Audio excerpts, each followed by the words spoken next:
پاکستان اور افغانستان میں معاہدہ خوش آئند، افغان سرزمین سے دہشت گردی کی روک تھام ناگزیر ہے۔ نائب وزیر اعظم وزیر خارجہ اسحاق ڈار نے ایکس پر پیغام میں کہا کہ معاہدہ صحیح سمت میں پہلا قدم ہے۔ ہم ایک ٹھوس اور قابل تصدیق نگرانی کے طریقہ کار کے قیام کے منتظر ہیں۔ برادر ملک قطر اور ترکیہ کے تعمیری کردار کو سراہتے ہیں۔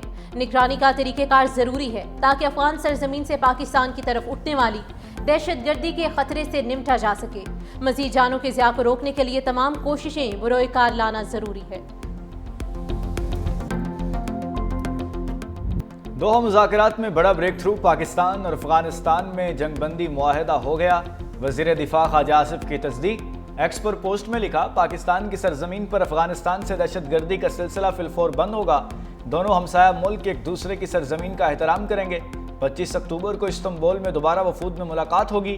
قطری وزارت خارجہ کے مطابق دونوں ممالک نے آئندہ چند دنوں میں مزید ملاقاتوں اور مستقل میکانزم بنانے پر اتفاق کیا۔ جنگ بندی خطے میں پائیدار امن کے قیام کے لیے مضبوط بنیاد فراہم کرے گی۔ امید ہے جنگ بندی دونوں ممالک کے درمیان سرحدی کشیدگی کا خاتمہ کرے گی۔ پاکستان اور افغانستان کے درمیان جنگ بندی پر اتفاق قطر اور ترکیہ کی ثالثی میں ہوا۔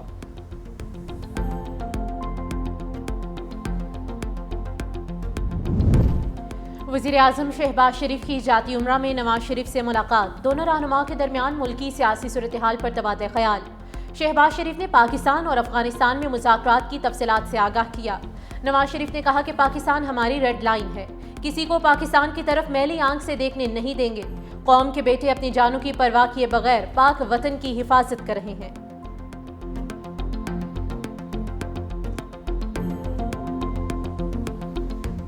افغان طالبان اور فتنہ الخوارج کا گٹھ جوڑ بے نقاب، گرفتار افغان خودکش بمبار کے ہوشربا انکشافات۔ کہا، افغان طالبان اور فتنہ الخوارج کم عمر افغان نوجوانوں کو دہشت گردی کے لیے استعمال کر رہے ہیں۔ ہم 40 لوگ خوست میں اکٹھے ہوئے اور براستہ چوار پاکستان میں داخل ہوئے۔ ہمارا کمانڈر عمر حماس تھا جو خودکش حملوں کی تربیت دیتا تھا۔ خودکش حملے کی تربیت 3 ماہ تھی، جبکہ میں نے 1 ہفتے کی تربیت لی۔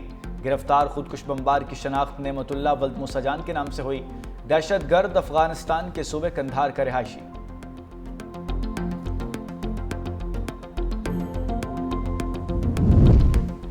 فتنہ ہندوستان کا انتہائی مطلوب دہشت گرد ہلاک۔ دہشت گرد جمیل عرف ٹیٹک ضلع پنجگور کا رہائشی تھا۔ پنجگور اور بلیدہ سمیت متعدد علاقوں میں دہشت گردانہ کارروائیوں میں سرگرم تھا۔ دہشت گرد جمیل 2022 میں پنجگور ہیڈ کوارٹر پر حملے سمیت کئی دہشت گردانہ کارروائیوں میں ملوث رہا ہے۔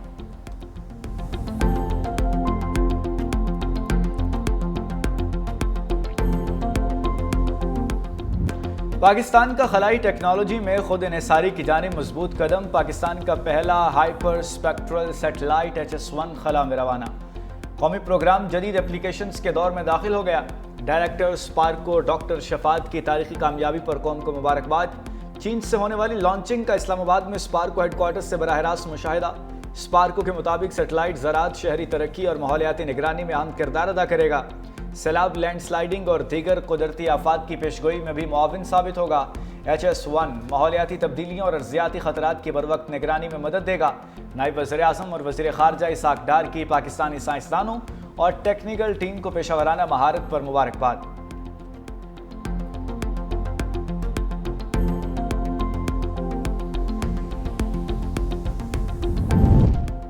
اسرائیل نے جنگ بندی معاہدے کی دھجیاں اڑا دی، رفح سمیت جنوبی غزہ کے مختلف علاقوں کو نشانہ بنایا، 2 فلسطینی شہید۔ حماس نے کہا ہے کہ وہ غزہ میں کسی حملے کی منصوبہ بندی نہیں کر رہے۔ سیز فائر سے متعلق امریکہ کا بیان مسترد کر دیا، کہا امریکہ کے الزامات اسرائیلی پروپیگنڈے کی ترجمانی ہے۔ امریکہ اسرائیل کو جنگ بندی معاہدے کی خلاف ورزیوں سے روکے۔ حماس نے مزید 2 یرغمالیوں کی لاشیں اسرائیل کے حوالے کر دی۔ اسرائیل کے حوالے کی جانے والی لاشوں کی تعداد 11 ہو چکی۔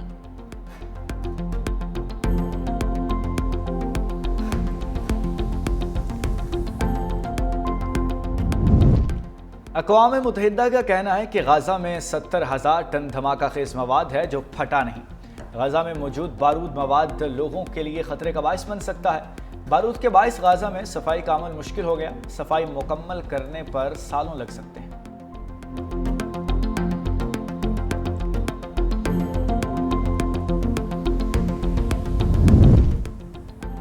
IMF پاکستان پر قومی مفاد کے خلاف کوئی شرط عائد نہیں کر سکتا۔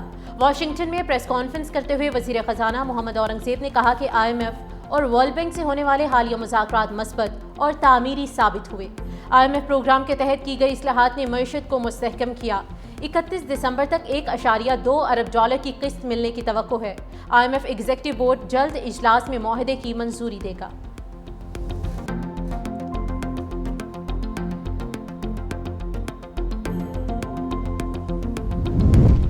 پاکستان اور مصر کا بحری اور صنعتی شعبوں میں تعاون بڑھانے پر اتفاق، بلیو اکانومی کو فروغ دینے کا عزم۔ SAFC کی معاونت سے پاکستان کی بحری اور صنعتی شعبوں میں بین الاقوامی شراکت داری۔ وفاقی وزیر برائے بحری امور اور مصری سفیر میں اہم ملاقات۔ وزیر بحری امور کی فریقہ وسطی ایشیا اور مصر میں پاکستانی ہاؤسز قائم کرنے کی تجویز۔ مصری سفیر کی جانب سے سوئز کینال کے فری زون تجربات کے تبادلے میں پاکستان کے بحری شعبے میں تعاون کی پیشکش۔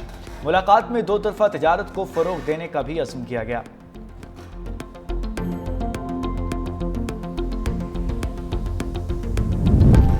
ریونیو بڑھانے کے لیے پنجاب ریونیو اتھارٹی میں اسپیشل یونٹ قائم کرنے کا فیصلہ۔ 130 انفورسمنٹ آفیسرز بھرتی کرنے کی اصولی منظوری۔ پنجاب ریونیو اتھارٹی کا دائرہ کار 30 اضلاع تک بڑھانے کا بھی فیصلہ۔ وزیر اعلیٰ پنجاب مریم نواز نے توسیع کے لیے 30 اکتوبر کی ڈیڈ لائن دے دی۔ ٹیکس دہندگان کے لیے سہولت ایپ بھی متعارف کرا دی گئی۔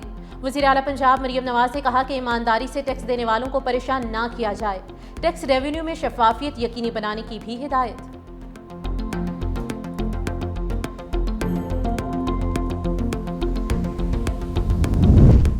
ٹماٹر کی خریداری جیب پر بھاری، لاہور میں 500 سے 6 روپے 600 کلو تک فروخت ہونے لگا۔ کراچی سمیت سندھ میں ٹماٹر کی قیمت 560 روپے فی کلو ہو گئی۔ کوئٹہ میں شہری 400 روپے کلو خریدنے پر مجبور ہو گئے۔ صارفین کی انتظامیہ سے ذخیرہ اندوزوں کے خلاف کارروائی کا مطالبہ۔ خواتین کا ٹماٹر کی جگہ دہی اور املی کا استعمال۔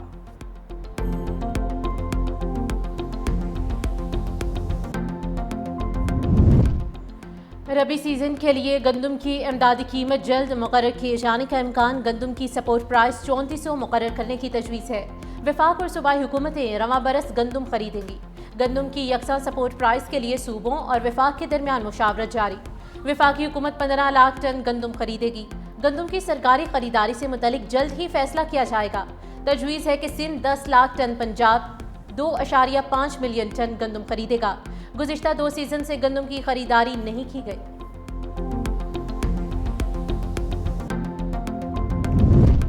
خیبر پختونخوا کے 7 اضلاع میں ضمنی بلدیاتی انتخابات، ووٹنگ کی گنتی جاری۔ کوہاٹ، ڈی آئی خان، نیبٹ آباد، مانسہرہ، مالاکنڈ، شانگلہ اور اپردیر میں ووٹ ڈالے گئے۔ 66 پولنگ سٹیشنز پر 201 پولنگ بوتھز قائم کیے گئے۔ 88 حساس پولنگ سٹیشنز پر سیکیورٹی کیمروں کی مدد سے نگرانی۔ جنرل، خواتین، مزدور، کسان اور نوجوانوں کی نشستوں کے لیے رجسٹرڈ ووٹوں کی تعداد 88,000 سے زائد ہے۔ پولنگ کے دوران کوئی ناخوشگوار واقعہ نہیں ہوا۔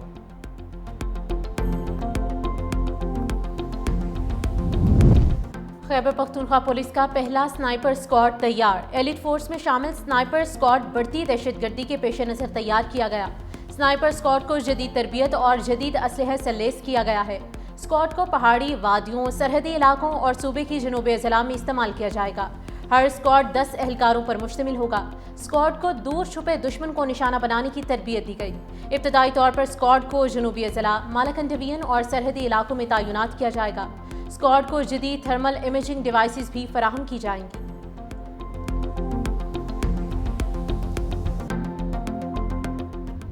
ISPR کا نیا نغمہ قوم کے شہیدوں تمہیں سلام ریلیز کر دیا گیا۔ وطن پر جان نچھاور کرنے والے شہداء کو زبردست خراج عقیدت۔ قومی نغمے میں وطن عزیز کی بقا اور دہشت گردی کے خاتمے کے لیے جان دینے والے شہداء کو پوری قوم کا سلام پیش کیا گیا۔ معصوم بچوں اور خواتین کی شہادت کو بھی خراج عقیدت پیش کیا گیا۔ قومی نغمے میں خون کے آخری قطرے تک وطن کے لیے قربانیاں دینے کے عزم کا یاد۔ پاک فضائیہ کی مشق، انڈس شیلڈ الفا میں شرکت۔ JF-17 تھنڈر بلاک 3 لڑاکا طیارے آذربائیجان پہنچ گئے۔ PAF طیاروں کی پاکستان سے آذربائیجان تک نان سٹاپ پرواز۔ دوران پرواز air to air refuelling operation کامیابی سے مکمل۔ مشق کا مقصد دونوں فضائی افواج میں باہمی تعاون اور انٹر آپریبلٹی بڑھانا ہے۔ پاک فضائیہ کا خطے میں امن و استحکام کے فروغ کا عزم۔ PAF کے فضائی اور زمینی عملے کی پیشہ ورانہ مہارت کا بھرپور اظہار۔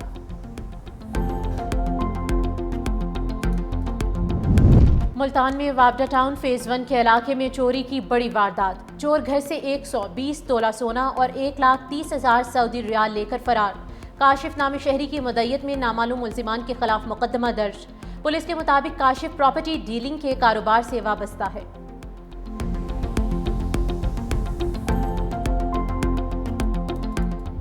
صدر ٹرمپ کی سخت گیر پالیسیوں کے خلاف نیو یارک، واشنگٹن، شکاگو اور لاس اینجلس سمیت تمام بڑے شہروں میں احتجاج۔ 70 لاکھ سے زائد افراد نے 2700 سے زائد مقامات پر مظاہرے کیے۔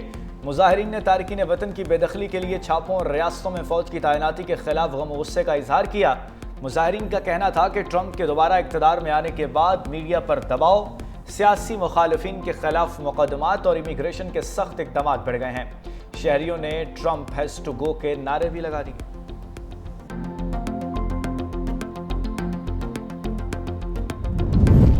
افغان طالبان نے پاکستان مخالف پروپیگنڈا نہ کرنے پر مقامی چینل کی نشریات بند کر دی۔ افغان میڈیا رپورٹس کے مطابق طالبان نے گزشتہ روز اچانک ملک بھر میں شمشاد کی ٹی وی اور ریڈیو سروسز بند کر دی۔ ادارے کے سوشل میڈیا اکاؤنٹس بھی بلاک کر دیے۔ نشریات کی معطلی کے حوالے سے طالبان حکومت نے کوئی بیان جاری نہیں کیا، تاہم رپورٹس کے مطابق چینل کو پاکستان کے ساتھ جھڑپوں کے دوران پاکستان مخالف کوریج نہ کرنے پر بند کیا گیا ہے۔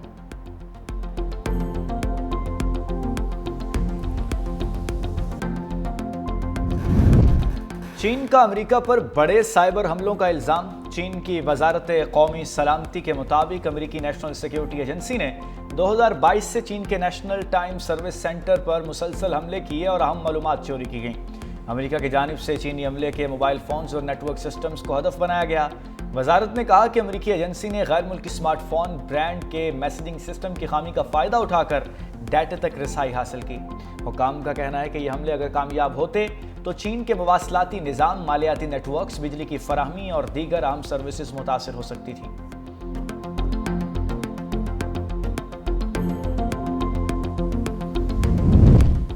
فلپائن میں سمندری طوفان فینگ شین کے باعث تباہی، 5 افراد ہلاک، متعدد لاپتہ۔ میڈیا رپورٹس کے مطابق کیوزون صوبے میں ایک ہی خاندان کے 5 افراد اس وقت جان سے گئے جب ان کے کچے مکان پر درخت گر گیا۔ طوفان کے باعث ہزاروں افراد کو محفوظ مقامات پر منتقل کیا گیا ہے، جبکہ حکام نے درجنوں پروازیں بھی منسوخ کر دی ہیں۔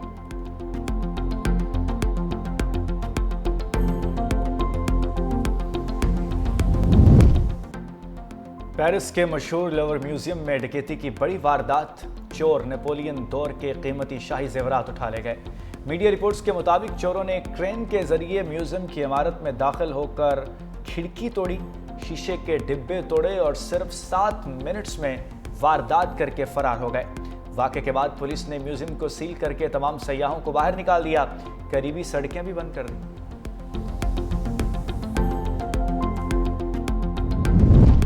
پاکستان نے آئی سی سی کے دعوے کو مسترد کر دیا کہ پاکستانی حملے میں 3 مقامی افغان کرکٹرز ہلاک ہو گئے۔ وزیر اطلاعات عطا تارڑ نے آئی سی سی کے متعصب، سلیکٹیو اور غیر مصدقہ تبصرے کو مسترد کرتے ہوئے کہا کہ پاکستان پر لگایا گیا یہ الزام بے بنیاد ہے۔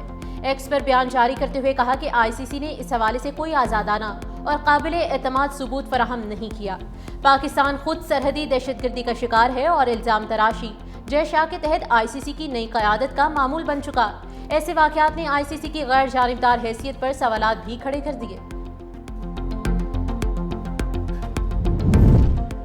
افغانستان کی نا، زمبابوے کی ہاں۔ زمبابوے کرکٹ نے پاکستان کرکٹ بورڈ کی دعوت قبول کر لی۔ پاکستان اور سری لنکا کے ساتھ افریقی سیریز میں شرکت کرے گا۔ T20 سہ ملک کی سیریز نومبر میں ہوگی۔